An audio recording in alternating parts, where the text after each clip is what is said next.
racial training to make sure that this doesn't happen again. Now, this specific branch that you were seeing, Philadelphia, the manager had to lose his job. But the good thing is that their employees will be getting a racial training in regards to that. This is what Starbucks tweeted in regards to their response when this went viral. They say, and I quote, "We apologize to the two individuals and our customers and are disappointed this led to an arrest." They go on to say that we are reviewing our policies and we will continue to engage with the community and the police department to try to ensure this type of situations never happen in any of our stores. That was Starbucks' response that they tweeted earlier this week after that incident went viral. 11 million views on that video alone. All right. Away from Starbucks, let's come closer home, more specifically South Africa. Now, we all know that we had to say goodbye to Winnie Mandela earlier this week on Saturday after she was put laid to rest, rather, in Soweto, Johannesburg. But there's one person who made headline, or should I say his speech made headline, and it's none other than the EFF leader and member of parliament, Julius Malema, whose speech, let's say, started an entire conversation online.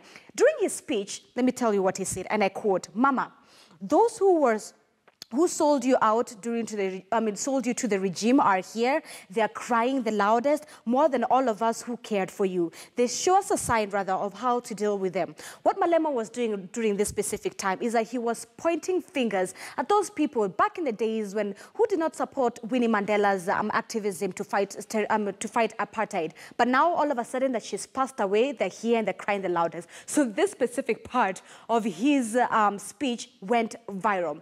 South Africans as well as Kenyans online decided to have a little bit fun with this. Take a look at some of the tweets in regards to this, now that you have an idea, rather, of where it came from. One tweet reads, rather, "Even banks, even those banks that tie strings on pens because they do not trust us with their pens, but expect us to trust them with our money, are here. Hashtag Julius Malema challenge." Take a look at this, another one. "Mama, some of us are struggling to get a partner while some people out here are in 3 stable relationships. Give us a sign or a signal, Mama. We need you." All right. This is also another favorite of mine. "Mama. Those who added us to WhatsApp group without our permission are here, and they get so much offended when we leave. We are waiting for a signal on how to deal with them, Mama."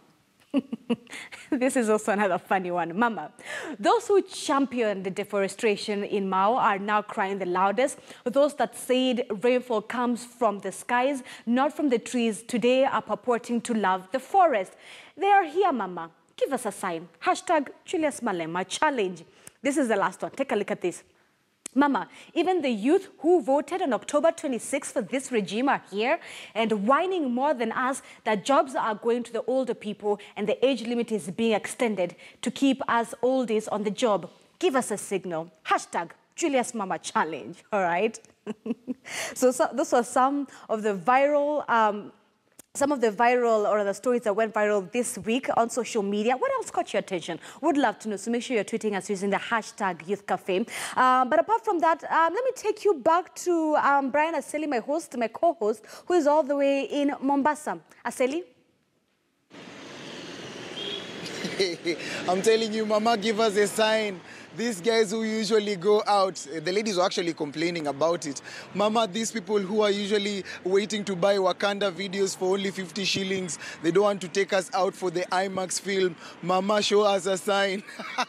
That thing was viral for days. But then, this time around, we want to take it a notch higher because open mic, itakuwa ni discussion moja ya nguvu. Hashtag Ifikie Wazazi was a big thing. And this week, Zinzi Kibiku had an opportunity to meet the CEO of Kenya Films Classification Board, Ezekiel Mutua. They had a discussion. I don't know what they told each other, but I hope that Zinzi, you had a chance to actually interact with Ezekiel Mutua and tell him that Sauti Sol are doing a great job, in as much as maybe he had a beef with them. Sauti Sol wanatoa ngoma kali. And of course, I want you to get an opportunity to watch this. And after this, we're going to be going for a short break. But right now, I want you to watch the interview that Zinzi conducted with Ezekiel Mutua.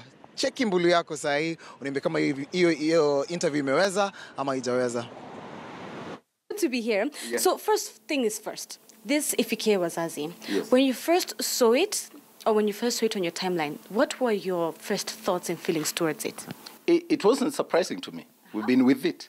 Since I joined KFCB 2 years ago, I've been on this thing, particularly the aspect of kids accessing online and being able to distribute their material. The principal mandate of Kenya Film Classification Board is pegged on 2 principles. One, to promote our culture, national aspirations and values, morality as it were. But the other one, the other limb, which is very important, is to protect children from exposure to harmful content. And we're looking at it against the background of digital migration, growth in technology. If you remember, Kenya has been rated the first in terms of high-speed internet in Africa, 21st in the world. Mobile telephone penetration is at 90-something%. One of the highest. Yeah, one of the highest anywhere in the world. We are getting there, almost 100%. Every mama mboga in the village has a phone, but it's worse for our kids. Almost every kid has a phone. There's a joke that when a kid cries in Africa or in Kenya, you pacify them with an iPhone. Meaning kids have access to the internet. And when you give them the phone, they're not interested with calling or these normal features that we use. They want to get online. They want to access content. And then the influence also that comes with the media, including TV, where we have meant the culture of socialites and celebrity culture look famous and kids are looking for likes. I see you doing all these things all the time, analyzing them on TV, and they work what is trending. And they find what is trending is the socialite culture. They want to associate with those. The other side of it is that a lot of these young people that are doing so are doing it, one, majority of them are out of school with a teacher strike that is currently ongoing. Yes. Majority of them are also unemployed. Someone would say it's because we've pushed these kids to the walls and this is just them crying out for help or them showing that, you know, what, at this point of where I am in my life, really, I am frustrated, I'm unemployed. If I'm in school, lecturers on strike for about more than 45 days now. So some of them would say it's a cry of help. You're absolutely right, Zinzi. I was building the context for that, actually, that these kids who are now left on their own, because parents are busy aching after living, they leave early, come home late, they're dysfunctional families, some of them are brought up by single mothers, they don't have the structures of the family that would ensure that there's a grandma or somebody else, a relative who can correct them, and they're left to the house help, to the TV, to the gadgets. They're left to the teacher, to the teachers, and to the church, and so on. The structures of the community that were there when we were growing up, where the child belonged to the community, and any elder could discipline a child, they're not there. And most of the time, you find that these kids are dealing with inner demons. They're struggling with inner struggles, inner pain that is as a result of either depression. Because, like I said, and I have to take you back there, they are competing with what they are seeing on social media, on the TV. They want to be celebrated. So when you tell them you hate them, they take it with great pain. Bit to the next point. Yes. Probably maybe the lack of proper mentorship or mentors to look up to. That's number one. But I think as parents, as religious leaders, we have failed our kids in so many levels to the point where they are lacking identity and a sense of direction. And what they were expressing under Ifikie Wazazi is actually a catch of debauchery. And like I was saying, it's another Project X just brought online, a catch of defiance to the authority. They are defying against God, against parental authority, against government. And they've been taught like these things are right.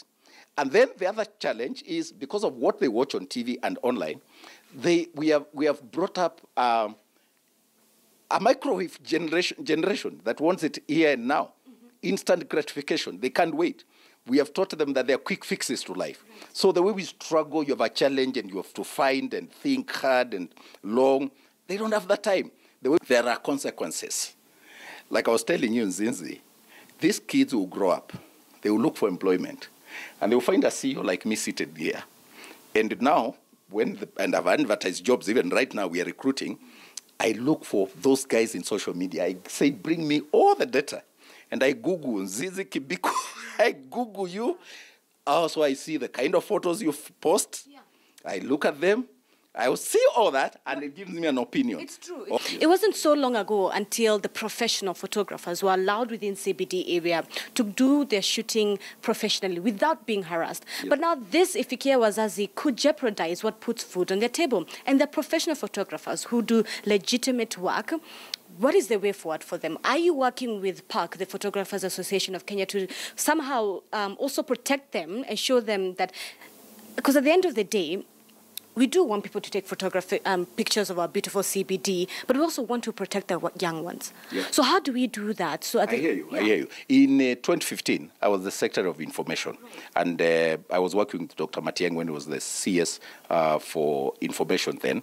And we invited Boniface Mwangi and the association, and we actually started on some regulatory area or understanding between photographers and government to ensure that we use photographers for the right thing, to promote our country, the beauty of our city, and so on. And some of them had done fantastic photography. And we linked them with the editorial yearbook, which is under the Ministry of ICT. And we were to follow that up. But shortly after, I left and became the CEO here. Dr. Matiang left and became the CS for Education. But I never dropped the ball, at least on my part. And I know same with the Minister now for Interior. In 2016, I announced for Mombasa that it was very important that we regulate. We regulate even photography. And I said, if you're going to take photos in public space, it's important that we have a data, because the bad guys will destroy the good guys. And remember, we are living in dangerous times where insecurity, or even people like this who take nude photos of our girls and our kids who are unsuspecting, and parents are not aware. I saw some of the parents that came to Central Police. They were shocked to find their kids. And they said, I can't believe. Do you feel as if social media sites, Instagram, Facebook, Twitter, are doing enough to flag down accounts that are sort of encouraging nudity, as you've said? Because a lot of this Ifikie Wazazi was being posted on Twitter. On Instagram. Yeah. Only on Instagram, post only for that conversation to happen on Twitter. So do you feel as if Facebook, Twitter, and Instagram are doing enough to flag down such accounts? Like I said, there's a disconnect between institutions. For example, what we do as a Kenya Film Classification Board should be synchronized with the Communications Authority of Kenya because of the cross-jurisdictional mandate, the corresponding mandates. There are decisions that I take here. If they're not supported by CA, they will amount to nothing. And government institutions are also working in silos, which is wrong. So we want to bring that unity. Have laws that speak to one another. If it is Twitter, we must have online content distribution that cuts across. You cannot have rules for Facebook, and we say Zuckerberg should do this, and then the guys of Twitter or the YouTube, when I ended that war, we banned Same Love Song, when we wrote to Google, they told us write to YouTube. And we were taken on a, wild goose chase, and you could not be clear. What I was saying is, why don't we have the laws that, as we open the gateway for any content to come to Kenya? Because I can tell you, technology is regulatable. You don't say you can't regulate internet. You can. It is created by man. Anything that man creates, he can regulate. Technology did not create human beings. We created technology. And we need to start redefining the concept of success so that it's not about money. We need to start bringing models that show that if you're well-behaved, you're honest, you are hardworking, you love people, you don't steal, you are hardworking, you are valued and you are respected. The moment we paint in the media, TV programs, and in social media, like it's about the likes. You know, how many likes did you get? How many people adore you? And if somebody challenges you, you cave in. I think we need to harden our kids and talk to them. The idea is, let us go back to the basics. Nations rise or fall on the basis of the moral values that they establish for themselves. Singapore is where it is because of moral values. United Arab Emirates is growing at the rate it's growing because of moral values, where they say no, there's a sense of right and wrong. And we must bring this through content regulation. And with the technology now, we must understand it's a double-edged sword. Technology is so good for connection, for knowledge, for information, for entertainment, but it must be within a context of moral values, a sense of right and wrong, and let the kids be kids. Do not expose them prematurely to adult content. Thank you so much, Dr. Mutua. You're most welcome. I appreciate it. Thank you for coming.